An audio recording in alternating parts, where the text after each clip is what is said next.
Hola, Dios te bendiga. Hoy quiero hablarte brevemente sobre el poder de la alabanza, el poder que ejerce un hombre o una mujer que alaba a Dios de todo corazón. Y para eso quiero ponerte como ejemplo a Gedeón con los 300 valientes. Estos hombres fueron tomados de un grupo de 36,000 donde se fue reduciendo la cantidad según las exigencias que hacía Dios mismo para dejar decidir quiénes iban a pelear esta guerra. Y es muy interesante que lo que Dios pide primero es que quienes tengan miedo se vayan. Y de entre todos, de entre 36,000, desertó un grupo de 10,000 personas. Pero después de esto hubo otra prueba y la prueba fue tomar agua de un pozo, de un río.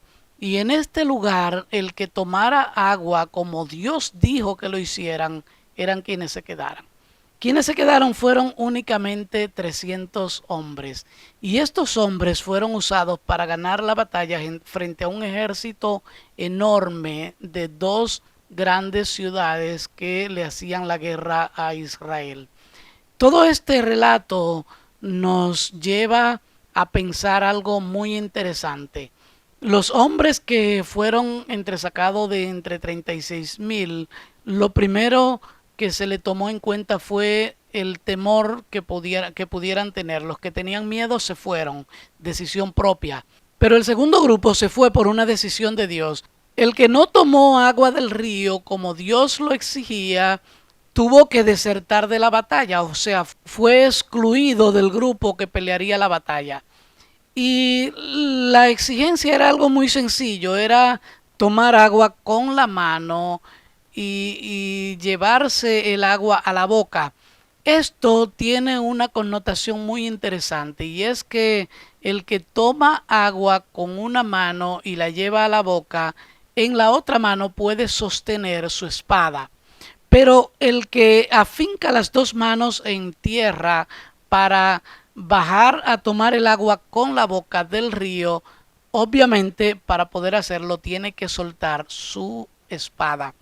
La espada es símbolo de la palabra de Dios en la Biblia y lo que esto nos da a entender es que para Dios es sumamente importante que tú permanezcas en el abrigo de la palabra de Dios, que la palabra de Dios permanezca en tus manos y en tu corazón para poder pelear la buena batalla de la fe. Y cuando esto lo llevamos al plano de la alabanza y la adoración a Dios, entonces vemos que están estrechamente relacionados la palabra de Dios y el darle alabanza a Dios. Entonces cuando se efectúa la batalla, Dios da unas instrucciones muy interesantes. Las únicas instrucciones son que tocaran trompetas delante de sus enemigos. La colocación del ejército de Dios es bastante interesante también porque le dice que se coloquen de 100 en 100 y hagan una fila horizontal, de manera que el enemigo se sintiera que estaba acorralado, porque era una costumbre que los ejércitos se organizaban con un grupo de hombres delante y estos llevaban antorchas en las manos. Esas antorchas decían, anunciaban que se acercaba el enemigo, pero detrás de esos hombres que tenían las antorchas podía venir un ejército enorme para acompañarlos y eran quienes gestaban la batalla. Sin embargo, ese ejército que debía estar detrás de las antorchas, Dios no lo tenía porque Dios mismo pelearía por el pueblo de Israel. Esa batalla la ganó el pueblo de Israel sin tener que pelearla. Los mismos enemigos se confundieron entre ellos y se mataron entre sí. Me parece algo irracional que uno estando todo el día y pasando, quizás ya tenían días allí esperando la batalla, pudieran matarse unos a los otros.